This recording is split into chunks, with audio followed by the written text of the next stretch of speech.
ईद उल अज़हा आ गई है, गाय आ गई, बकरे आ गए, जानवर सारे आ गए, कुर्बानी हो जाएगी, उसके बाद बारबेक्यू हो जाएगा और फिर हमारे सेहत की कुर्बानी होगी, हमारे सेहत की धज्जियां उड़ेंगी। आज की इस वीडियो में मैं आपको वो तरीके बताऊंगा कि किस तरीके से कुर्बानी, ईद उल अज़हा, ये सारी चीज़ें हम मना सकते हैं, इसको एंजॉय कर सकते हैं, लेकिन एक हेल्दी और हाइजीनिक वे में।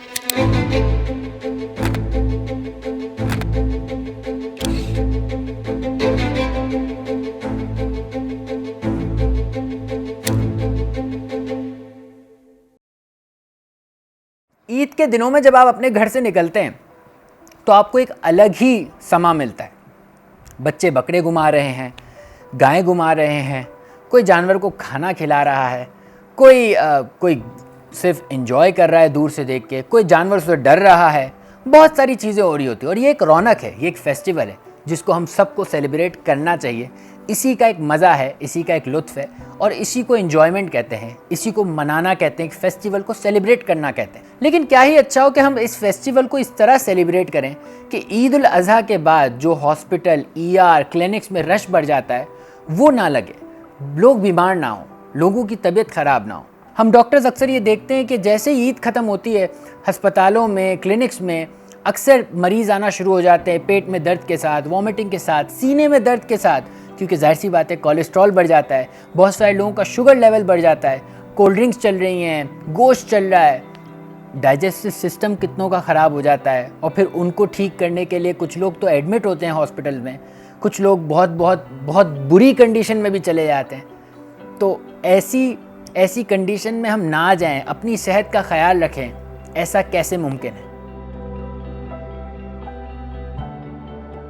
अक्सर लोगों को देखा है कि जानवरों के साथ जब वो खेल रहे हैं, घुमाने जा रहे हैं, जानवरों को खाना खिला रहे हैं, या फिर इवन कुर्बानी के दिन भी जब कुर्बानी हो रही है तो वो आसपास खड़े हुए हैं, उनके हाथ पे अगर खून लग गया, गंदगी लग गई, तो वो बजाय इसके कि वो जाके हाथ धोकर खाना खाएं, हाथ साबुन से धोकर, प्रॉपर तरीके से धोकर अब अंदर घर में एंटर हों, वो घर में एंटर होकर खाना भी खा लेंगे, किसी से हाथ भी मिला लेंगे, अपने चेहरे पर, अपने कपड़ों पे हाथ लगा लेंगे, जिसकी वजह से इन्फेक्शन, जो बीमारियां हैं वो बढ़ जाएंगी। और ये बीमारियां, ये जो इन्फेक्शन है, ये सिर्फ आप तक महदूद नहीं रहेगा, ये आपके अराउंड जो आपके अपने प्यारे हैं, बच्चे हैं, आपके माँ बाप हैं, कोई अगर आपके घर में ऐसा है जिसका इम्यूनिटी लो है, इम्यून सिस्टम लो है,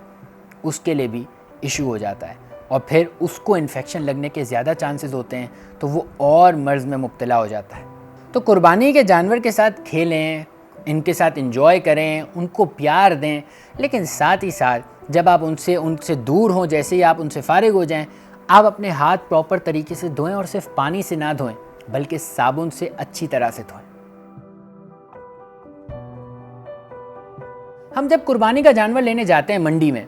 तो गंदगी भी होती है, सब कुछ होता है, और वो मंडी है ही मंडी, तो वो तो होगी गंदी, उसको तो आप साफ़ कर नहीं सकते। तो बेहतर ये है कि क्यों ना हम मास्क पहन कर जाएं, अपने शूज़, कवर्ड शूज़ पहने, सॉक्स पहन के जाएं, कवर्ड कपड़े पहन के जाएं, ताकि कम से कम जरासीम हमारे जिस्म को लगें। और जब हम मंडी से वापस आएँ तो फ़ौरन से शावर ले लें, अच्छे से साबुन से, शैम्पू से शावर ले लें, ताकि जो भी आपकी गंदगी है, जो मंडी से आप जरासीम लेकर आएँ, वो आपके एनवायरनमेंट में ना आए। और ये बहुत ज़रूरी है ताकि आपका हाइजीन मेंटेन रहे। कुर्बानी के दिनों में और इवन ईद के दिन, जिस दिन कुर्बानी होती है, उस दिन भी लोग जो जानवरों का वेस्ट मटेरियल होता है, गंदगी होती है, उसको सड़क पे ही रहने देते हैं, रोड पे ही रहने देते हैं। किसी के अंदर ये नहीं है कि यार थोड़ा सा वो जो सफाई है उसको उठवा लें, किसी सफाई वाले को 5,000 2,000 देकर उसका भी फ़ायदा हो जाएगा और आपका जो इन्वायरमेंट है वो भी क्लीन हो जाएगा। गंदगी आपको नहीं पता कहाँ फेंकनी है, लेकिन एटलीस्ट आप सफाई वाले को बोलकर उस गंदगी को अपने इन्वायरमेंट से दूर ज़रूर कर सकते हैं और अपने इन्वायरमेंट को क्लीन रख सकते हैं, हाइजीनिक रख सकते हैं, अच्छा रख सकते हैं। ये जो इन्वायरमेंट अच्छा रखना है, इसमें सिर्फ मेरा या आपका फ़ायदा नहीं है, बल्कि जो बच्चे हैं, जो बूढ़े हैं, जो ओल्ड एज हैं, उनका भी फ़ायदा है। उनकी सेहत पर भी कम असर होगा और हम इन्फेक्शन से, वायरसेस से, बीमारियों से कम बचेंगे। और इवन गर्मियाँ हैं तो गर्मियों के सीज़न में, समर सीज़न में ऑब्वियसली जो जर्म्स हैं, जरासीम हैं, वो और बढ़ते हैं, बीमारियाँ और जन्म लेती हैं। तो क्यों हम मौका दें बीमारियों को जन्म लेने का, और हम क्यों ना इनसे फ़ाइट करें, हम क्यों ना अपने इन्वायरमेंट को हाइजीनिक रखें और अपनी चीज़ों को और क्लीन रखें, ताकि हम फेस्टिवल भी अच्छे से मनाएं, लेकिन साथ ही साथ सेहतमंद फेस्टिवल मनाएं। कुर्बानी का जानवर भी आ गया, कुर्बानी भी हो गई, अब मज़ा आएगा कलेजी का, बारबेक्यू का, गोश्त का।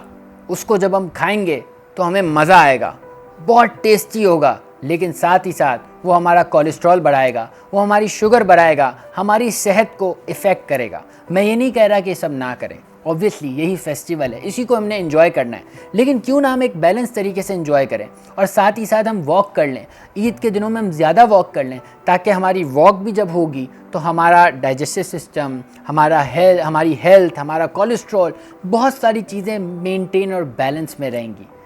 और फिर ईद के बाद हमारी जो डॉक्टर्स पर, क्लिनिक्स पर, ईआर पर, हॉस्पिटल्स पर जो रश लग जाता है वो कम हो जाएगा, वो प्रॉब्लम कम हो जाएगी, लोग बीमार कम होंगे। तो क्या ही अच्छा हो कि हम जब ये गोश्त वगैरह से अवॉइड करें, मैं नहीं कह रहा बिल्कुल ही अवॉइड करें, बट एटलीस्ट एक बैलेंस अमाउंट में खाएं, तो वो हमारी सेहत पर कम इफ़ेक्ट करेगा। और अगर आपके डॉक्टर ने आपको मना किया है गोश्त, स्पाइसी, ऑयली फूड खाने से, तो फिर आप अवॉइड ही करें, क्योंकि सेहत से बढ़ के कुछ भी नहीं है। फेस्टिवल एंजॉय करें, मोमेंट्स एंजॉय करें अपनी फैमिली के साथ, अपने प्यारों के साथ, लेकिन अगर डॉक्टर ने किसी चीज़ का मना किया है तो फिर वो ग़िज़ा ना लें। कुर्बानी एक इबादत है, ईद उल अज़हा इटसेल्फ एक इबादत है, खुशियों भरा एक फेस्टिवल है। मैं तो ये कह रहा हूँ कि मनाएं, बल्कि मैं आपको अपनी तरफ से और द MHM प्लेटफॉर्म की तरफ से आप सबको ईद मुबारक भी कहता हूँ, लेकिन साथ ही साथ ये भी कहता हूँ कि प्लीज़ अपनी ईद को हाइजीनिक और हेल्दी वे में मनाएं, क्योंकि सेहत से बढ़कर कुछ भी नहीं है। अगर आपको ये वीडियो इन्फॉर्मेटिव लगी, आपको इस वीडियो में कुछ काम की बातें लगी, तो इस वीडियो को शेयर करें, अपने दोस्तों के साथ, प्यारों के साथ शेयर करें, ताकि मिलकर हम सब एक हाइजीनिक एनवायरनमेंट क्रिएट कर सकें। अपना बहुत सारा ख्याल रखें, और हाँ, हो सके तो ज़्यादा से ज़्यादा गरीबों में जो भी कुर्बानी के जानवर का गोश्त है वो बाँटें, क्योंकि हर साल मैं देख रहा हूँ कि जानवरों की तादाद कम होती जा रही है, लोग जानवर कम ख़रीद रहे हैं, ज़्यादातर लोग हिस्सा दे रहे हैं। इसका मतलब यही है कि फाइनेंशियल सिचुएशन काफ़ी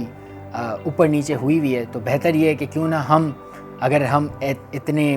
हैसियत रखते हैं और हम अच्छा जानवर ले रहे हैं, ज़्यादा जानवर ले रहे हैं, ज़्यादा हिस्से कर रहे हैं, तो क्यों ना हम गोश्त अपने पास रखने के बजाय गरीबों में भी ज़्यादा से ज़्यादा तकसीम करें और अपनी सोसाइटी को एम्पावर करें। Thank you so much. अल्लाह हाफ़िज़ एंड ईद मुबारक।